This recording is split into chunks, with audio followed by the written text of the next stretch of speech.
We are together with Summer Jean. And first of all, Summer, welcome. Thank you. It's nice to see you again. Likewise. And for the people watching, normally I have my wonderful wife next to me, but we are in Tarragona, Spain, where we are hosting what we call Worldschool Village, which is a giant event where we have invited a lot of world schoolers, and we are around 40 families with teens who all are unschooled, homeschooled, world school travelers who live in the same place for a month. And my wife is super busy with that event. She's the main one running it, but I really wanted to get an episode recorded this week. So here we are, just me and you, Summer. That sounds amazing. It's so cool what you guys are up to. It is I would say, overwhelming, fantastic experience, because a lot of the homeschoolers out there, and you have probably felt that growing up or know that kind of feeling. Many of them, they meet so many like-minded people in the same place. And I think we have more than 40 teens around the same age, just hanging out, chatting, no bullying, just relaxed and enjoying life and talking. That's beautiful. It is amazing. When I was a kid, my older brothers, when they were teenagers, they got to go to NBTSC, not back to school camp. And like back in the early days when it was new, when Grace Llewellyn was still leading it herself and everything. So my older brothers were some of the early members of Not Back to School Camp. And that was cool. And I always wanted to go when I got old enough, but then my family moved to Hawaii and it just never worked out for me.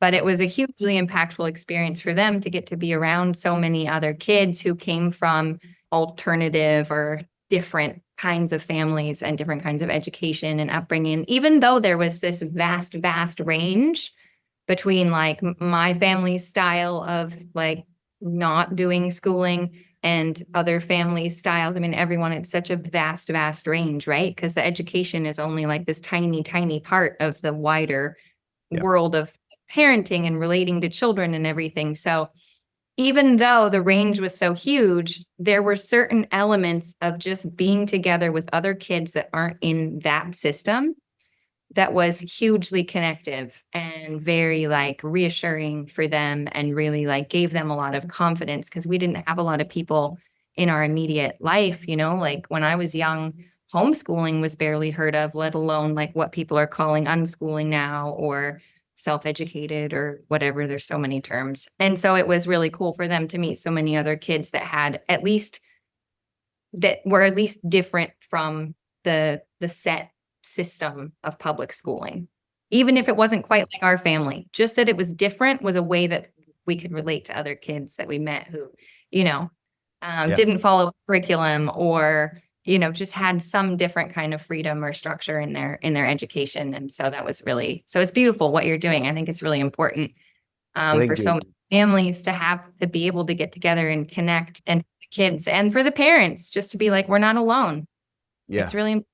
Sometimes I get very easily emotional, and I actually had a cry about it today when I talked with my kids, because I just got so happy thinking about seeing some of these teens a week ago and then seeing them now interact, and you can just see the ease of life in them and how they relax in each other's presence, and it just made me really, really happy. So I like snuggle a little tear out. Yeah. Summer, I've been considering some questions, and one of them is this. It's not philosophical, but it is for me, who have been in the system of public schooling, even though I, in many ways, compared to many other people, are kind of rebellious in the way that I didn't want to go to university, even in a country where it's paid and you even get a salary for taking it. I wanted to make movies and creative projects and all that. So I just went ahead and had what people would call 6 to 7 gap years before I did anything. But I still run around with this little productive mindset that I need to be productive somehow. And sometimes when I look at the oldest of the ones who have been homeschooled, we also have a wonderful daughter who's 26, but the oldest of the one who has been unschooled and homeschooled, he's very good at enjoying life and just being alive. And part of me is envious, and I can also, as a parent, be afraid. Will he figure out to make an income and all that? And then the other part of me is considering, how must it be to grow up without this constant nagging of you need to create a career, you need to be productive, your life needs to look like this for you to be a success. You have to justify your existence with productivity. Yeah. And even though, as I said, I told my story of kind of being rebellious and doing a lot of stuff, I still have this justification towards myself.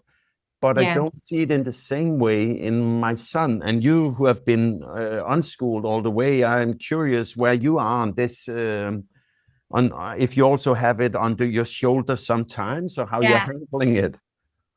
No, it's a beautiful thing to consider, and it is philosophical, and I've contemplated that quite a bit, and I have discussions about this with my mom. And I think that to some extent it's unavoidable because we're in this modern society, and then so it permeates everything. Like I don't think that you can raise children without that affecting them to some degree.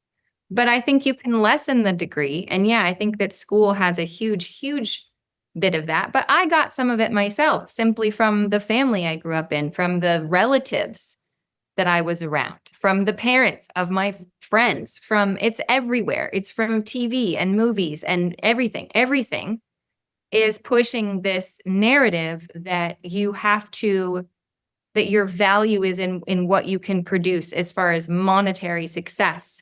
So it's not even what you can produce. Like, look at this amazing piece of art that I created. It's like, but how much can you sell it for? That's what's going to matter. Because that painting only has value if someone's willing to pay a certain amount of money for it. So we've put everything onto, it's all about what its value in dollars is, instead of just its like spiritual value, its emotional value, it's like all of these other things.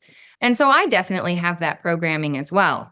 But I have noticed when I look around, I mean, I'm 37 now.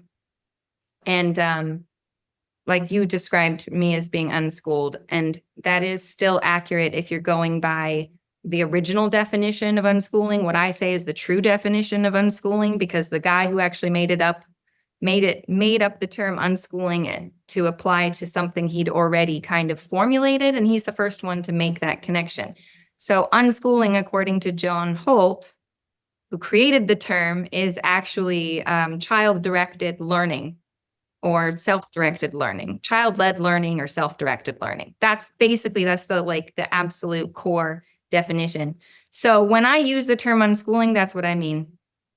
And that means 100%. It means there is no adult implemented learning activity whatsoever. There's no pushing on the adult side. There's no, I would say, yes, guiding maybe, but there's no actual, like, you're going to do this at this time, ever, from an adult. There's no required learning or adult implemented learning, I would say. So I just want to say that, because I see a lot of things today that are saying, oh, we unschool sometimes. That's not a thing. That's called homeschooling. If you're if you're doing any kind of adult implemented learning, it's some form of homeschooling. Unschooling means there's no schooling perpetrated on the child. So you can't unschool certain subjects or unschool sometimes, or that's not how that works in my world. So that's where I'm at with that. So according to that definition, I was unschooled. There was no adult implemented academic learning in my life. No one ever sat me down and made me do any kind of worksheet. I've never opened a textbook, or at least not. I mean, I've opened a textbook because I got curious a few times, quickly closed them. And we didn't have a curriculum. We didn't have any of that kind of thing. My mom focused on relationship and connection. And she told us, which I'm going to bring this back to your question. My mom raised us constantly reminding us that all she wanted for us was for us to find our sense of rightness in the world, like to connect with a passion, to do what we loved, to find our flow. And she would support us as long as it needed for us to do that. She had no expectations of what that would look like for us. She had no attachment. to what we would become or how that would look. She had no attachment to us having any kind of, success in the world. She didn't need us to be impressive, to get degrees, to do anything. She was like, I don't care if you're the garbage man. I just want you to find peace. I want you to live in a way that is in alignment with your own sense of rightness. So that's the message I got growing up, and I'm super, super grateful for that. And I think that I knew my mom meant it because of how she treated me every day. So it's one thing to think that consciously and be like, of course, I want that for my children. And most parents will say that. Yeah. And they mean it. They're not lying. I know they mean it, and there's genuine intention. But the actions and the way that you speak to your child every day and the way that you treat them every day is where the message is. That's the message they're going to get, not from you telling them, I just want you to be happy. Because then you turn around and you say, no, you need to sit here and you need to complete this math worksheet, because if you don't, you're going to be a loser. Like, that's what you're telling them. If you don't do what someone else thinks you should be doing, and accomplishing tasks set by other people that are important to other people that you have no interest in, you might be uncomfortable with, you might not be ready for, it might feel totally wrong to you. But if you don't deny your own sense of rightness and what feels safe for you and good for you and comfortable for you, if you don't crush that, your own sense of what is right for yourself, and follow someone else's direction, some higher authority somewhere out there always knows what's better for you, and you need to do what they say, otherwise you're going to be a failure. And that's the message that people are telling their kids every time they make them learn something their child has shown no interest in. Every time that you're forcing your child to use their mind in a way in which they are uninterested in, uncomfortable with, unready for. And they're the only ones that can know what they're ready for. You don't get to say. No one gets to say what another person's internal world is like or what they're actually ready for or comfortable with. And when I say things like this, I really like to make sure that people get the point that I'm saying mentally, because, you still need to wash your dishes and brush your teeth, and there's things like that. But you can think whatever you want about it. You're free. You can feel however you want about it. You can think whatever you want about it. You can even say whatever you want about it in my family, as long as that person. And when we get into these kinds of freedoms, there's where's your freedom? Where's my freedom? Where do our freedoms meet and curb one another's? Because you might have the freedom to say something really nasty to me, but I have the freedom to be upset about that and not want to talk to you for the rest of the day. So it doesn't mean there's no consequences and kids get to just say whatever they want and act however they want. It means that the consequences are natural. They're actually natural. They're not planned out by an adult. There's no adult manipulating and creating consequences, even within themselves. I'm going to react a certain way so my kid learns a certain thing. It's actually just being super authentic and genuine and present. And that's what I got with my mom. So I got a lot of really beautiful support of being in beingness, and not a huge push on the doing. And I wasn't purposefully taught by my mom that my value is in my productivity and what I can create. But I still got some of that programming just because I grew up in this world. And so it happened. Cool. And I think there's a little bit, and for my older brothers, this is very much true because they're 4 and 7 years older than me, and they had a lot more pressure and influence from my dad's side of the family, which were the ones that were super, super freaked out about us. And so there's a lot of fear mongering, and it really gets to you when you're a kid. And those are the people and we would have to spend weekends alone. My parents split up, so there was weekends with my dad. So we spent a lot of time alone with these grandparents and aunties and uncles. There was a lot of negative influence, a lot of judgment, a lot of fear, a lot of criticism. And that got to my older brothers more than me because I was a lot younger. And by the time I came along, my mom had really detached a lot more and more from that side of the family. So I didn't get as much of an influence. Then we moved away when I was 10, and I hardly saw most of that family anyways. But my brothers got a lot of it. And I think it really got into their skin in some ways to where it almost increased that feeling that you're talking about having to do and putting all of your value in what you achieve, success-wise, according to society. And I think that one of my older brothers for sure really felt the need to prove something. like to prove that he could be successful in the system and in the world, even though we were raised in this very different way. And that I could really see that coming from my grandparents. There was so much disapproval and fear and anxiety that my brother wanted to know, see, I can be good. I can be successful, like, and defending my mom and our way of life.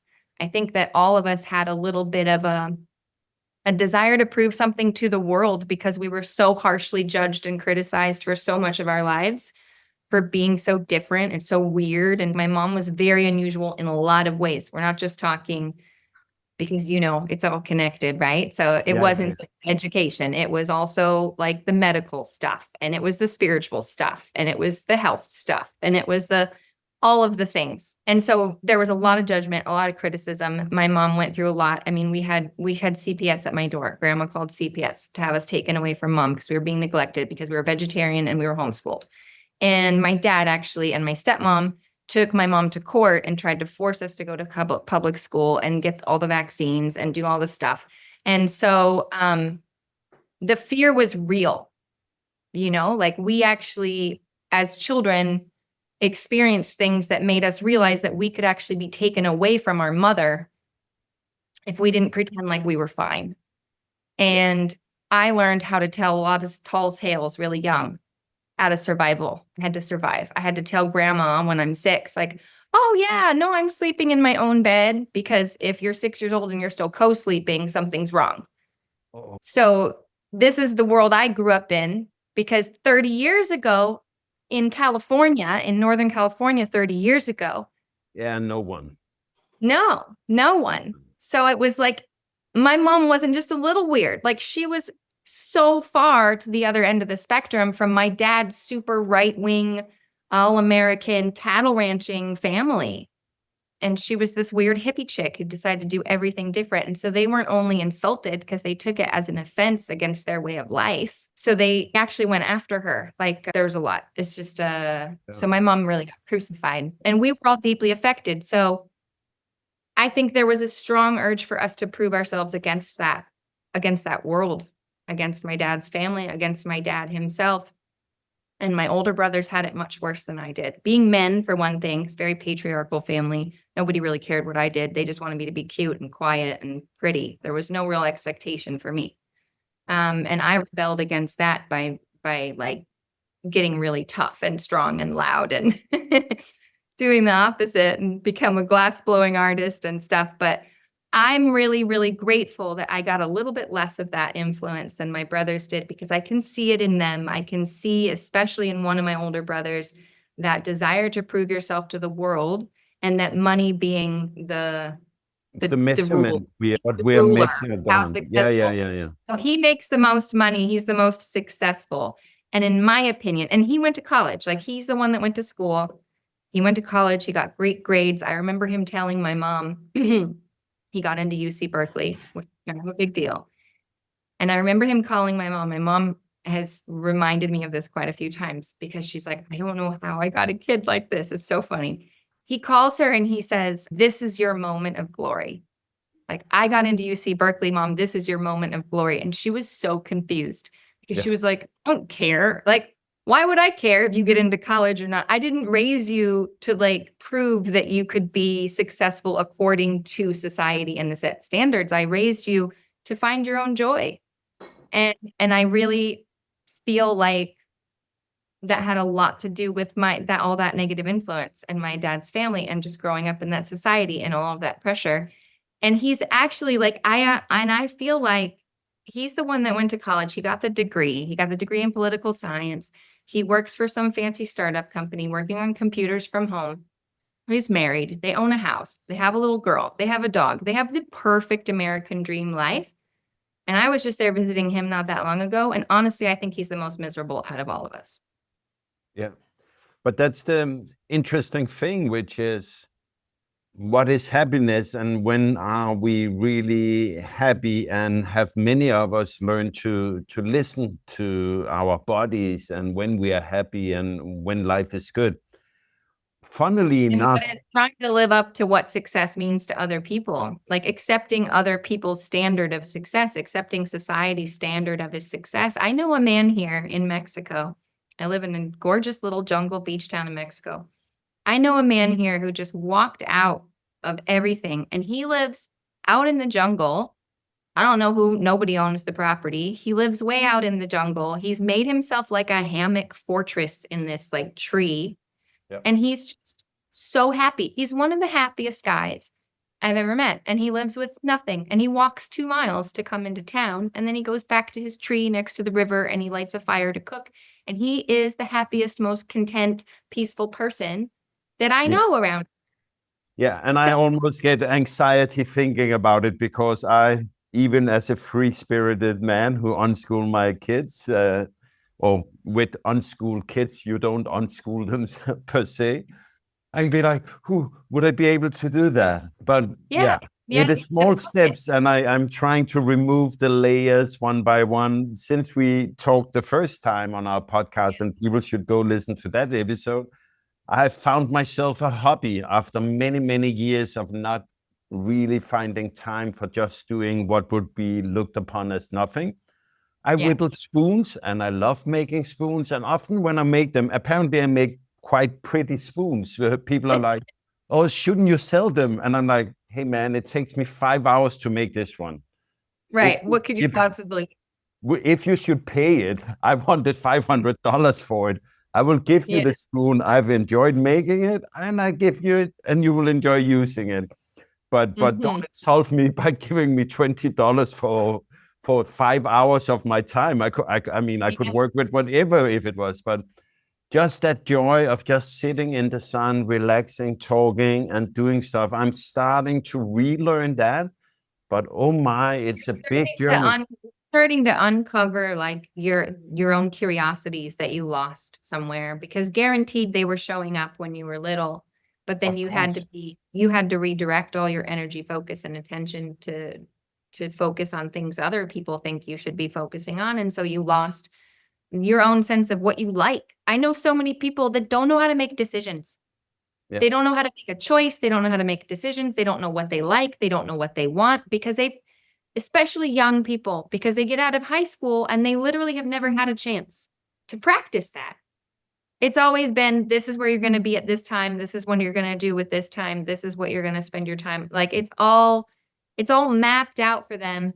And even what they should be thinking about, they're being told what to be thinking about.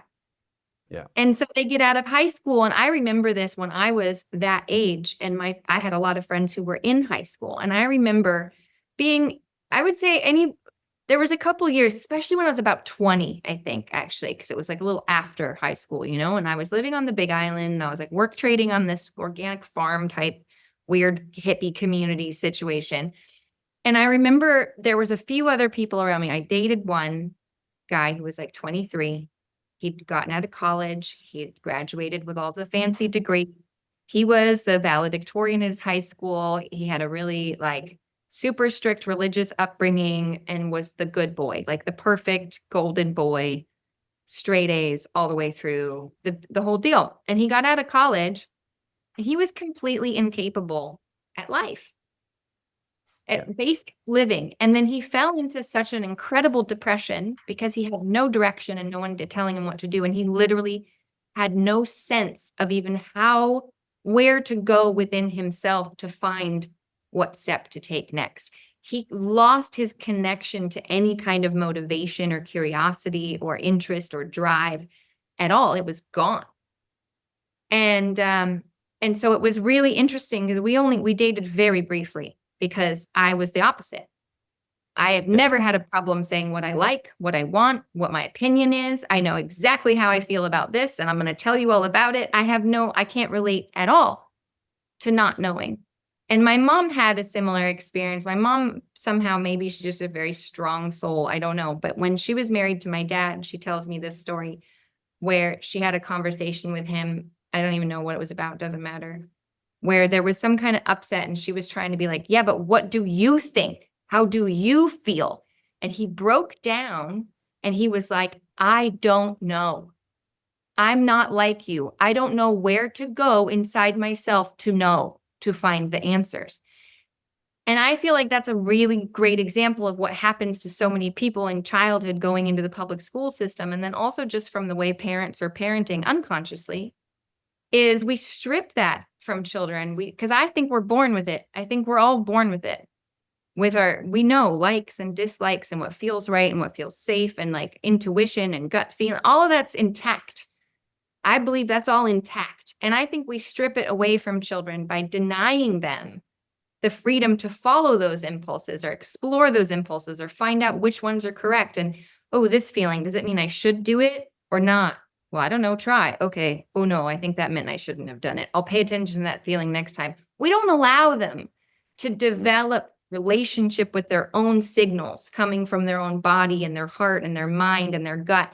We don't allow them to explore that relationship and develop that relationship. We say, cut that off, develop a relationship with an outside authority and follow them no matter what, even when it contradicts your own sense of rightness. And this And is mom how have the we've gotten here. And this is how, like, I live in Mexico, but I still follow a little bit about what's going on politically in the US. And I'm not on either side, so I'm not here to argue anything. But I see so many people that are just blindly following one authority or the other. I don't care what side you're on. There's so much blind following going on of whatever narrative is being put in front of them. And if you sat them down and you questioned, how do you actually feel about this part? They wouldn't know. They would be like, oh, I'd be like, do you agree with this? And they'd be like, yeah. I'd be like, why? Well, because so-and-so said. Yeah. Not because it actually makes sense to you or feels right to you, or like use your own discernment and sense of judgment. Just because someone else is running into the ocean doesn't mean it's safe. You need to watch the waves. You need to look and see, and you need to use your own experience and your senses and your everything to make that judgment for yourself. But we don't encourage children to learn how to do that. We don't allow them, and we don't need to teach them how to do that. We literally just need to allow them to explore that for themselves and remind them they know. Mom, I remember moments in my childhood where I would be like, Mom, I don't know if I should go. And she'd be like, well, nobody knows, honey. I don't know either what you should do. You're the only one that knows what you should do. And she goes, one of the great things she used to ask me is, if you did know, what would be the answer? Oh, that's a good one. I like Because that. remind me all the time. She's like, you do know, though. You always do know. We all do know, when something feels right or not. Yeah. It's just that sometimes we don't really want to know the answer, or we're uncomfortable with the answer, or, we don't want to face it, or we trust it, or we don't, there's a lot of different reasons, but I'm really, really lucky. Or we haven't learned to listen properly. One of the things I'm on a path to explore right now, and I might end up putting it down in a book, is to relearn the feedback system that are in our body and mind. Of how to live a happy life. Because if we look at the hormone production and all the things that are released of good stuff in our brain, it's like maybe there's a recipe for the good life just in our bodies. For example, singing together, cuddling, all of that releases oxytocin, which is like a happiness hormone. Or when you run or exercise a certain period of time, you get a little kind dopamine kick. And it's like your body is trying to tell you, hey, this is good, do that. Yeah. And you see that children, they sing before they can talk, and they dance before they can walk, and all of those things. And we forget the things that make us feel whole and healthy. Because we're told to focus on other things. And it brings me to what I feel like is literally like the underlying basic, the thing is what you actually believe about what you are as a human being. And that's going to dictate how you treat children, how you view children, and how you raise them and how you educate them, is what you actually believe is going on there. Because my mom, she saw her babies and she was like, oh, you're perfect. You're perfect, whole, and complete. You are already totally equipped with all of the tools and intelligence that you're going to need to live the life that you're meant for. My only job is here to just hold you, support you, love you, be there for you, hold your hand, remind you that you're amazing. That's it. She's like, that's my job.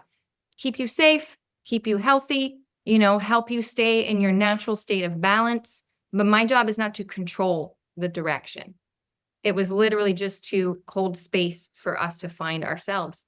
And that's really, really beautiful. But what I think most people, the fear is like what you're talking about is, well, if I do just follow my instincts, follow my feelings, listen to my, intuition, blah, blah, blah, I'll never get anything done. I'll just eat cake and watch movies all day, or I'll just Or whatever. you Like can't even afford cake, or you won't have a house yeah, to sleep you won't in. have a house. You'll end up homeless, crazy lady on the Yeah. street. Or I'll be in a straitjacket in a mental institution, or I'll end up in prison, or I'll do whatever.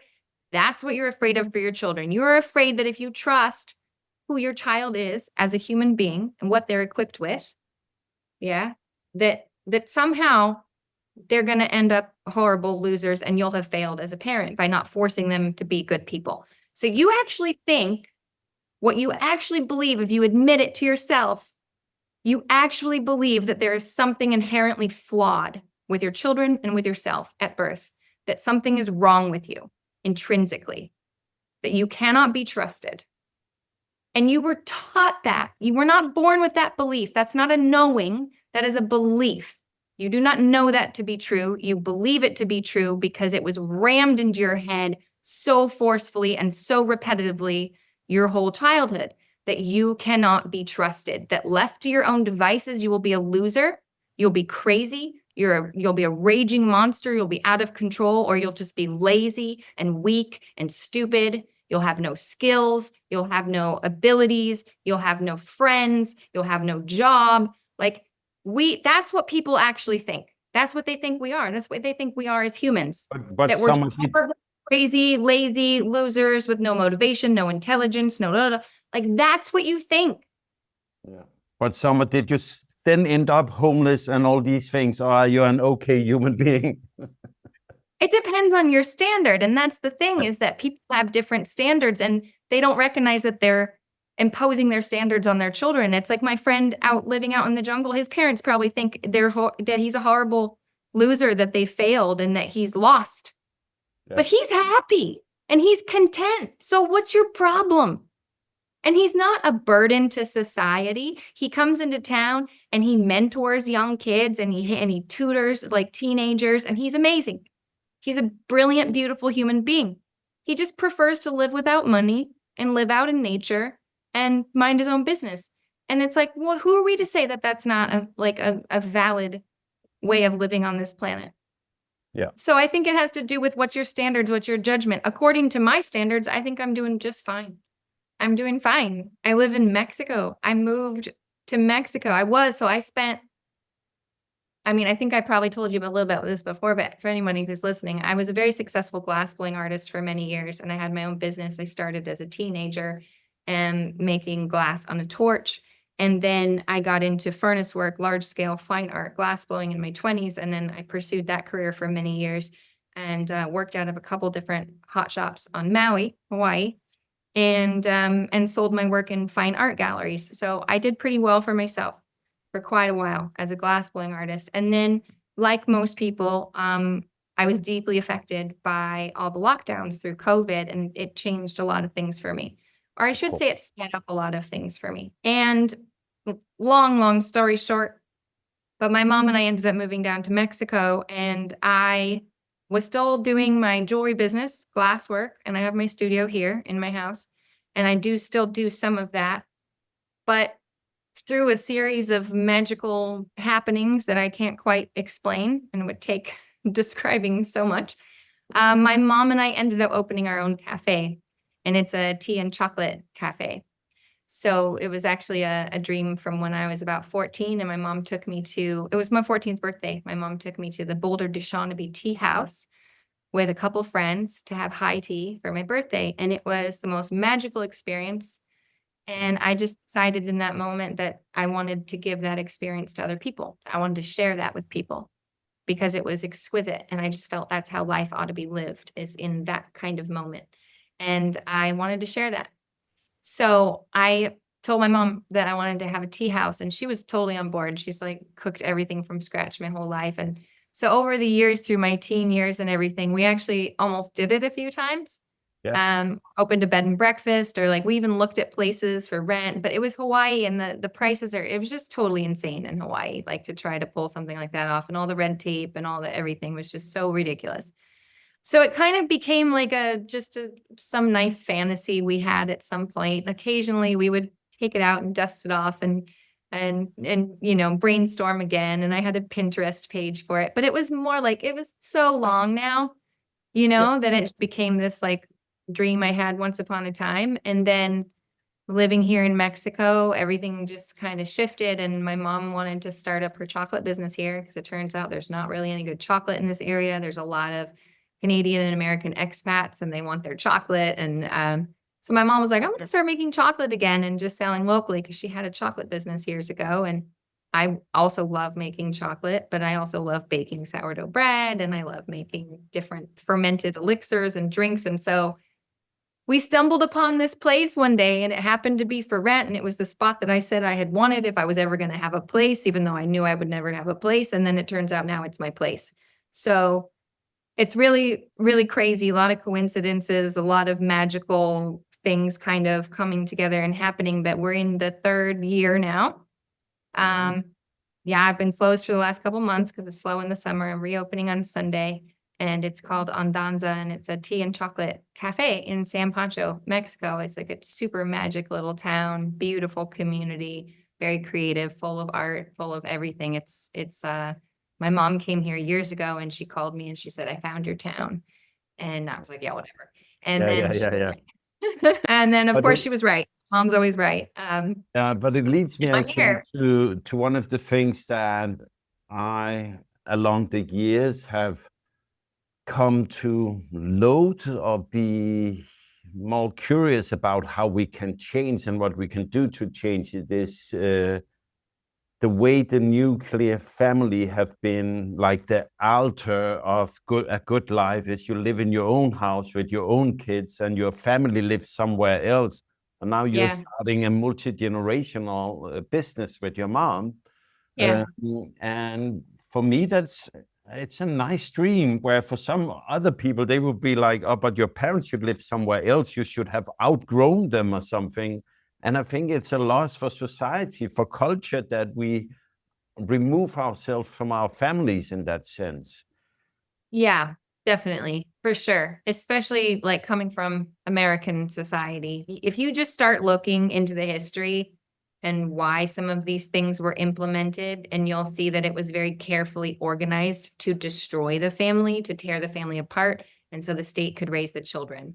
So it was Industrial Revolution and this whole idea of a nuclear family living in a house to begin with, one family living in one house, and then a man leaving the home to go make money while a woman stayed in the home, isolated, without community, without support, without her husband, without blah, blah, right? And then the kids, and then of course, like through the feminist movement, and don't get me wrong, I'm grateful for a lot of what was going on there, but there was an agenda to remove the mother from the home as well, so that the kids could go in school. And the material that was actually originally intended to be taught in school was really only like 2-3 hours in it, or so. It was maybe 2 hours, I think, something like that, and would have taken a couple years. And they actually purposely said, how can we fill in more hours? How can we stretch this out so that we can actually have more time with the kids for brainwashing, basically? And I'm not making this stuff up. Like, you can look, you can find, I'll send you links to the history. I've got the books, I've got the facts. It's not hearsay. It's not a theory. It's actually legit historical fact. And John Taylor Gatto, he's the one that you want to listen to if you want to get into the nitty-gritty history of it all. He talks about how the public school system was very specifically designed to raise the next generations of humans and to have less influence from the family and more influence from the state. And it was all about creating a compliant workforce that wouldn't ask too many questions and would just go along, pay their bills, pay their taxes, pay their medical, and not question, not look at labels, not read ingredients, not any of that. And that was the whole point and the whole purpose. And it's not even hidden. Like, it's there. You can look it up. And the thing is, too, is now you have a lot of people who are like, oh, going back to tradition and the nuclear family and this going on.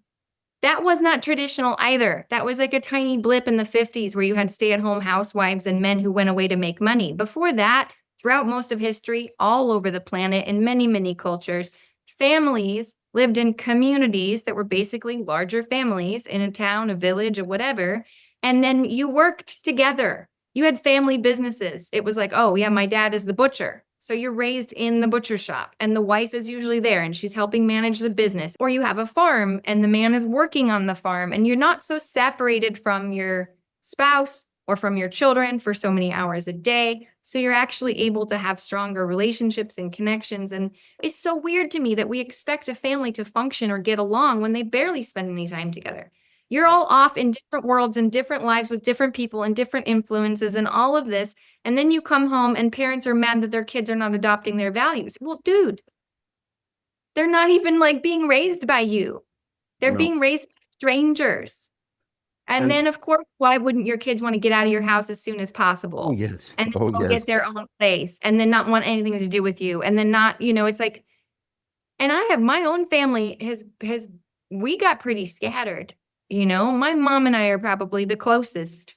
My older brothers, like I said, they had a bit of a different life than I did because a little bit older and then so much influence from my dad and spending so much more time with my dad and being boys, which was a very big difference in my family on my dad's side. And then my younger brother is from my stepdad.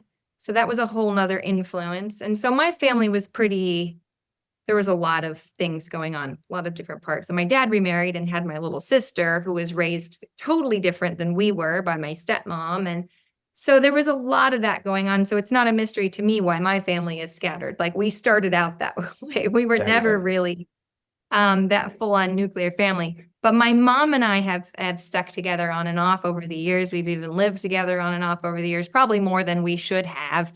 But part of that is because it was kind of us against the world in a way. And it could be, I think that there was a lot of negative and positive aspects of that in a sense. And we've worked through so much, like as an adult, having an adult relationship with my mother, like it's a whole different world. And we've worked through so much of that. And we've both evolved and transformed so much through that. And we know that we shouldn't live together in the same house, but that's partially because we're both very strong women who like things the way we like things and we want things the way we want things. And we're both homemakers and we want to be the woman of the house. Yep. My mom and I both are the woman of the house. And so it doesn't work out so well for us living together, just the two of us. But we'd love to be neighbors and share Working in resources. the shop together works fine. Yeah. But how are you handling the whole, am I productive enough? Is it a question that comes to your mind, or have you actually just found a life where you're like, I like doing this is meaningful? And then the whole money thing, well, money, we need money. So I've been through a lot. I've been through a lot over the years with that question in myself. And this is where I think like people, that fear got to me myself as well, is like wanting to be part of the world, but feeling like it's not made for me in a sense. So I think that that's what people are trying to do oftentimes is we're trying to raise children to fit into the society as it is already. And that's where we're making the mistake. And I recognize that in myself where I'm still trying to fit myself into this because I think that's the only way that I can have these things that I want. Yeah. And telling myself I have to do things the way other people do things in order to achieve a certain way. And in some, so it's very, very difficult, I would say, with the way that modern society is set up for me to remain true to myself, because I think so much of it is just absolutely ridiculous. Like, it's a little more free in Mexico, which is why I'm so much happier and more comfortable here. Because living in Hawaii, the American government controls, I mean, down to the part where like this beautiful little old Hawaiian lady can't sell banana bread on the street anymore because she needs to have a cottage food license. And so she has to go and apply at the county and fill out all this stuff and do all this paperwork and pay all these fees and then be investigated and have her kitchen checked and so that she can sell banana bread on the street. And so I don't want to play the game And that's where it's difficult for me, is because I don't align with, I don't trust the government. I don't believe in I don't trust American society, most modern society. I don't like the way it's set up. I don't like the systems. I don't like the things you have to do to be part of the system. And it's really hard to be part of it a little bit and live outside of it a little bit. And it's a weird deal, but Yeah. I would rather go through all the pain and struggle that I go through than just give in, because I think it's wrong.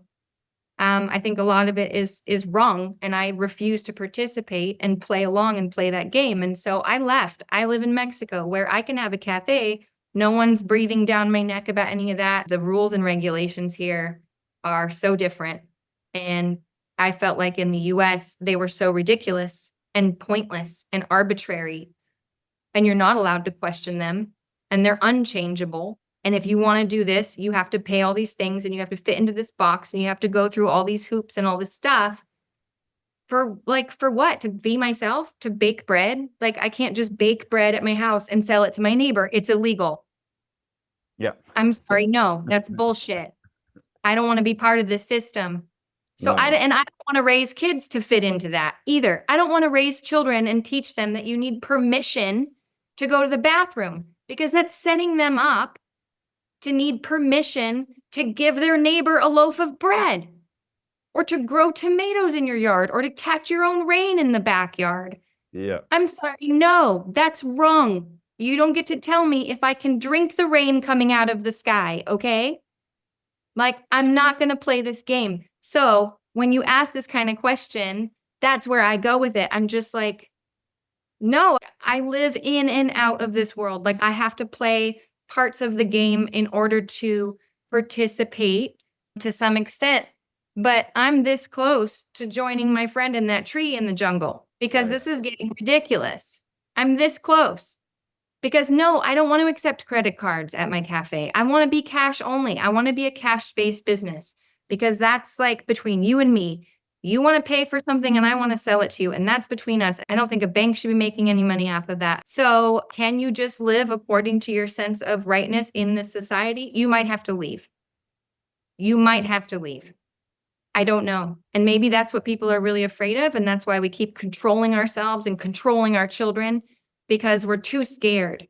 We're too scared to stand up and say no and do our own thing, because we're going to lose a lot. There's a lot to be lost. And I get that. And it's scary. But we all have our threshold, right? We all have our threshold. Is like, how far will you go before you can't do it anymore? How much will you participate in this, what I think is just wrongness, as far as people controlling other people and all of this? Because to me, it's the same. Public school is just a microcosm of the greater authority dictating. Yeah. But And it doesn't even matter like how you want to live. You want to however you want to live. Just leave me alone. Yeah. And Somebody difficult for me to live according to that sense of rightness. And I have to, every day, it's a struggle, because I have to check myself. Am I compromising too much in what feels safe and right for me? And being productive, I am naturally a very productive person. Do I make a lot of money? No. I was when I was blowing fine art glass. But now I'm working probably harder than I ever have, and I'm hardly making any money. But I have these interactions with humans that I see the look on their face, and it makes everything worth it. It's like I have a different calling and purpose that I'm fulfilling here now, and I'm not making a lot of money, but I'm deeply fulfilled in what I'm doing here. And I am teaching dance, and I am still doing some of my glass work. And I'm just one of those people that has like a million passions and projects going on at any moment.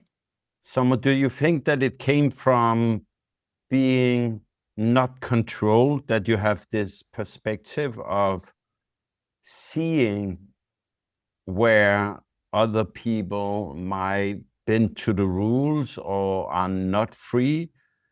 Is the rebel built in? Yeah, I think partially. I think that it's impossible to know for certain, right? How much comes from what. But I would say, from what I can tell in myself and my own personal investigations into that, because I got super curious pretty young, Why am I different? For one thing, I think that my mom is an extremely unique person. And she did go to public school, and she had a very normal kind of life, a very normal upbringing, pretty darn normal in most ways. But both of her parents possess, I would consider, a high level of intelligence and empathy as well. And so my mom was very unusual from a child. You know, she made very strong decisions for herself as a child, and like became vegetarian at 13 all by herself. Not because anyone, no friends, no family, because she saw something on TV about factory farming and the animals were suffering, and that was it. She had that kind of personal conviction, unshakable by others. And I don't know where that comes from. My grandfather, very similar though. So I don't know if there's a hereditary thing going on, but she had this very strong sense of personal conviction and very strong sense of her own sense, like of what I call sense of rightness, and was unable. She says she's like, I'm not special. I'm not. People would call her, oh, you're so courageous, you're so brave, you know, for doing things different. And she's like, I don't feel like I am. I'm terrified. She's like, I don't do it because I'm brave. She's like, I do it because I feel like I don't have a choice. I can't not do what I feel is right.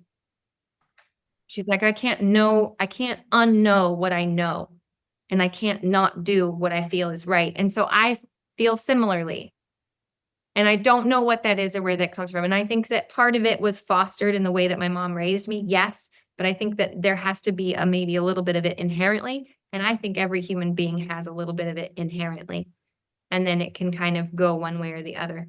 Then we come better lying towards ourselves. I remember when I refound being a vegetarian, that I stopped lying towards myself on many more different levels. It was as I couldn't accept the dishonesty I had taken, and people can eat meat and do whatever they want following their convictions, but mine was that I don't like the kill of the animal. And then claiming, oh, it's okay, they're bred to it, or whatever excuses I made for myself when I ate meat. Where does that moral breaking thing go in your life if you start in one way and accept that you don't follow your convictions?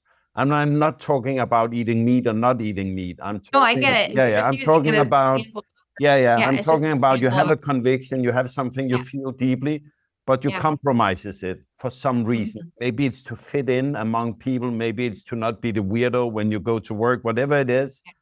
I just felt when I took that step and came more in sync with my convictions on this area, I could see how I cleaned up in many other ways. And it's it was like you admitted something to yourself. It was always true, but you finally came to terms with it, admitted it, and accepted it about yourself. The only thing here is I'm hearing other people's voices, like what people might say about this conversation. And I'm recognizing that it's important to make a distinction between just like what's a true sense of rightness and like what I just feel like right now. Like it's not the same thing. And also it's not about a belief either, because I very strongly, I love the quote. It says, never form attachments to beliefs that are unchangeable in the face of a higher, more sensible truth. So I find for myself that it's also very important to be open to new information, changing that conviction. So you might have a conscious conviction of, you know, what that vegetarianism feels right for you, but be open to that changing at some point. To not like bet your life on I'll be a vegetarian forever kind of thing. You're just saying that this is what feels right for me right now, and I need to be in alignment with what feels right for me now. And that's beautiful. But allowing space for transformation always.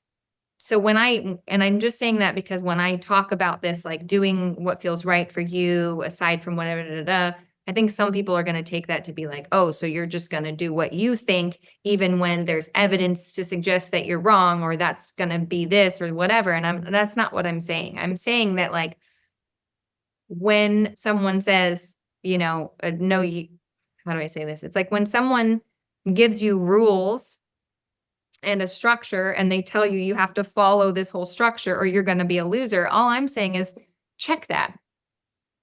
check that against, doesn't something just feel a little funny about that for you? And then maybe that is what, investigate. That's what I'm saying. I'm not saying you should just stick to like, oh no, that's all wrong because it doesn't feel right for me in this moment. I'm saying like, listen and follow that. And then you can use your mind, still use your logical mind.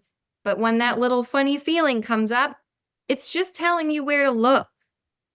So like, check it out, do some research, which is how I got into finding out about the history of the public education system. And it's just how I went all down all of these rabbit holes. I'm not really great at talking about certain topics. Like I'm a lot like my mom. I'm a deeply feeling person, and I much more prefer the emotional and psychological aspects of things. I don't retain facts and data and dates and things like that very well enough to like go and argue about the efficacy of this or whatever when it comes to like politics and medical stuff and whatever. Like I don't get into those arguments because to me that's all on top of something else. Yeah. It's all on top of something else. But I just wanted to say that there's a difference between like what you're saying is like something didn't feel right for you. And then you were willing to look at that and make a choice and realize this doesn't feel right for you. And it's not about like, you're not denying anyone else's experience.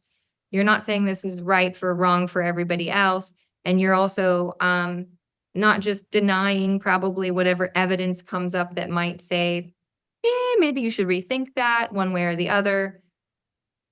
But and the interesting part was when I stopped compromising my yeah, morality or my feelings of my sense of this is right and this is wrong. yeah, When I stopped compromising that, I think a lot of people have gotten used to compromising their inner beliefs of what is good and what is right. In small everyday details. I we're mean, taught to one of my compromise big one of my big things is I'm sitting here with my iPhone, something big, and my MacBook Pro, and I know how they're produced, and I'm happy still to compromise that because I love the computer. And at the same time, I'm like, oh my God, I wish I had a stronger conviction on this and wanted fair trade inside the whole computer world. But I'm not, Yeah. Like I said, I'm aware that at some point I might get to where I can't do this anymore and I'm going to end up in a tree in a jungle. I don't know. No. I don't know. I don't know. No. But before that, Samajin, But then we're taught from the time that we're tiny, you know, you have to ignore those things because it's like, no, you don't get to follow that urge to go be barefoot in the sunshine, even though that's what your body's craving. That's what your mind is craving. It's probably exactly what you need right now for your natural development. You actually have to sit here and do this math problem. So we're constantly being taught to deny those impulses and those urges and those what feels right for us and what our body needs, what our mind needs, what our emotional body needs, all of that. Because we think that if we allow our children to just run out in the sun and play all day, that they'll never become anything, they'll never achieve anything, and they'll never succeed at anything. But if you just take a 2-year-old or a 3-year-old, like they will display everything you need to have faith in the human spirit. Because I've spent so many years in childcare and I don't understand how anyone can think that someone would just grow up to be lazy and do nothing if you allow freedom and you focus on emotional well-being and connection. Because I mean, kids will literally push your hand away so they can climb up the stairs themselves. They will push your hand away so they can feed themselves. They want to walk on their own. They want to run on their own. They want to do it themselves. And then they're incredibly thrilled when they gain a new skill and they become more capable. And if we just stop controlling that process, it'll continue. I don't know why we think that at a certain age we have to come in and derail that process. It's already happening. They learned how to walk and how to talk, and they would do that even if you tried to stop them, they would do that. They would do that. And they will learn how to read. I did. Because I wanted something for myself that had nothing to do with anybody else or what anyone thought of me or what they thought I should be doing or achieving some success someday. It was literally because right now I have a strong enough desire to find out what happens next in Harry Potter to overcome the discomfort of learning how to read. That was it for me now. That's it. Yeah. you know, and guaranteed you're not going to have a 16-year-old who's like, no, I'm not going to get my driver's license because I don't know how to read. They will literally go and teach themselves if they have to. You cannot stop the human nature and a human desire for independence and achievement. We all want to achieve. We want to build. We want to create. We are natural born creators. Now we've created these ridiculous systems to try to monetize those creations into something we call money that then we can tax and we can do all of this stuff. But we're natural born creators. And yeah, And maybe you want money making wooden spoons, but I'm super happy for you that you found a creative outlet for yourself, because it's important for your health and well-being. It is. I don't know what I would be. That's what I do. I make things ever since I was tiny. That's all I do is craft and make and build and play with fire. I was Pyro obsessed, and I'm so grateful that I had a mom that trusted in my innate nature and my abilities enough to allow me to explore that at a young age. She bought me matches and made sure I was safe. You can play with fire, but let's do it right here in the fireplace while I'm in the room. And then as I got older and I got more safe and more comfortable with it, I was allowed to have fires in the yard. I got to build little fires in the yard and cook on them and do my own thing. And I was a total pyro. So was my older brother. And then I became a glassblowing artist, melting things in fire. Like, there's a reason. And if I hadn't been allowed to explore that from a young age, I wouldn't have developed the understanding of that element and that material and that substance. Like, I knew fire so well by the time I got into glassblowing that I got to just skip the first year of learning, you know, because I already had this. And people would tell me that the first glassblower that I worked under, well, I'd already been working on a torch for a while, and I caught onto that really quick at 14, and I'm self-taught bead maker. And then when I was about 20 and I got into a hot shop and I was working for this artist as an assistant, I just was literally like standing there opening and closing doors. And then I got into doing a little bit of myself, and he was shocked. And he was shocked. He was just like, I've never seen anyone pick this up so easily. Like, you're so comfortable in here. And I was like, fire doesn't scare me. Like, I am so comfortable with fire. I have this relationship with fire. I know all about how it behaves, what makes it grow, what makes it small, what makes it, like, I already knew all of that from my own relationship with it, my own experimentation through my childhood. So I was a safer glass blower right off the bat. And I was much better at it, like, from the beginning than most people, because I was allowed that exploration of something that interested me when I was young. I wasn't told to take that time and the energy and attention and focus it on something I didn't care about. I was allowed to spend hours playing with fire in my front yard. And I was allowed to spend as many hours as I wanted doing little crafting projects. And then I brought those two things together. I brought my love of like fantasy art and crafts and my love of fire, and I put them together. It's And wonderful. And I couldn't have done that. You know, I don't know if I'd ever found that if I hadn't been, everyone else was in high school. I remember 14, 15, 16 years old, those years, 15 and 16 And you were especially. just burning shit up. My mom actually bought me a torch. I fell in love with glass bead making, and my mom could see that this was like not just a passing fancy, but like a legitimate passion, because I was obsessed. It's all I could talk about. Everyone wanted me to shut up. And so she actually invested what little, like, we were not wealthy, so it was a big deal, and bought me my own equipment and set up a little studio. And it was ridiculous, hours and hours like this. And I self-taught. Everyone else was in high school while I was doing this, learning my craft. And so then by the time I was 16, I started selling my work to local like gift shops and galleries, farmers markets, craft fairs, all that kind of stuff. And then in my 20s, I didn't know I was good. I didn't know. There wasn't a lot of glass makers around. I wasn't in the community. I didn't know. When I got into my 20s and people started taking notice, like posting photos online or whatever, and other bead makers were like, who are you? And then they'd be like, I haven't seen anyone, like, how long have you been doing this? And at that point, I'm like 24. So I'm like, oh, like 10 years or something. And they're like, and you're 24. Like, most people don't get into bead making until it's more like women over 40 is a bead making thing. So then I was getting asked to do tutorials in bead making magazines, and people telling me I should enter my work to win awards and all this stuff. And that's all because I was allowed to obsess. and direct all my energy and attention into perfecting a craft at a very young age instead of learning lots of random shit that had nothing to do with the life I was going to be living. So I got to focus it all and become a master at something really young. And I'm super grateful for that. And I did turn it into a business. And I did pretty well with that for a long time. And it's a business that's still going. Like I still make all this stuff to send back to the States. I still sell to some of those glassblowing studios I used to work at. And so it's like a skill I have for life. And it's not, and when you're young and you don't have to make a living and you're a teenager, that's the time you should be obsessing and working on these bizarre interests of yours.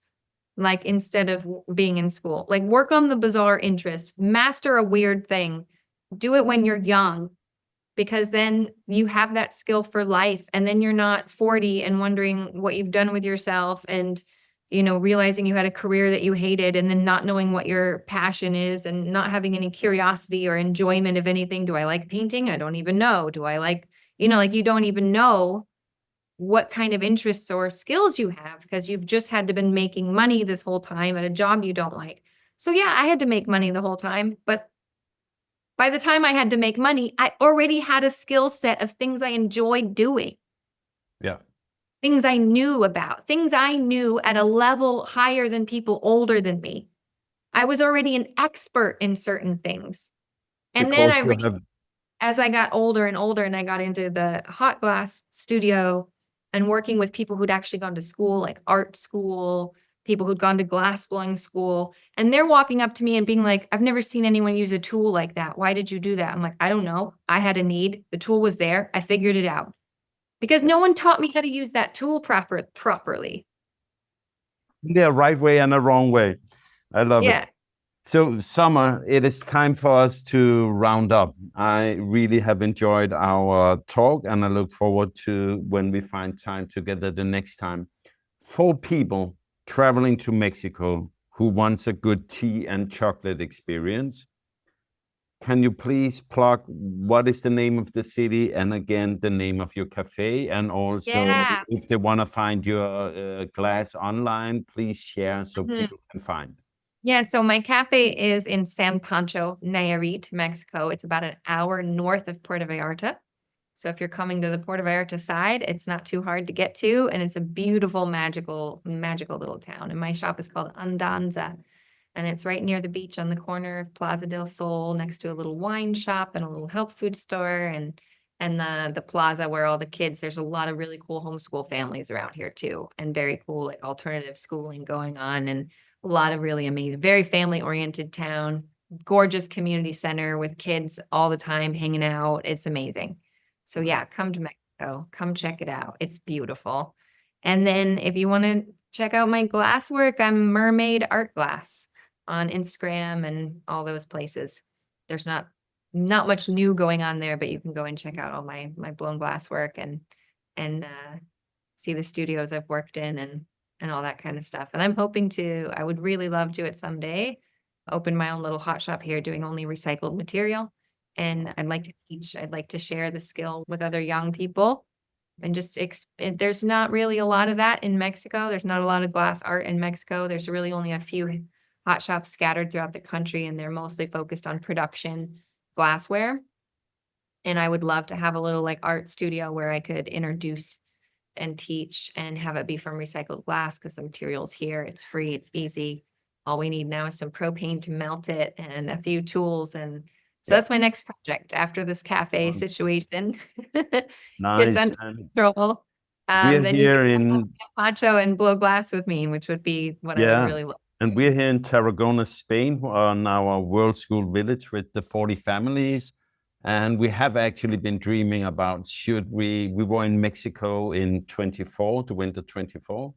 And I've been considering, should we go over there again, spend some months? I miss the food, I miss the vibe. Yeah. And why not have a village in your village? That could be fun. Yeah. That it could. But thanks a lot for your time. It was a big pleasure. Thanks, Jasper.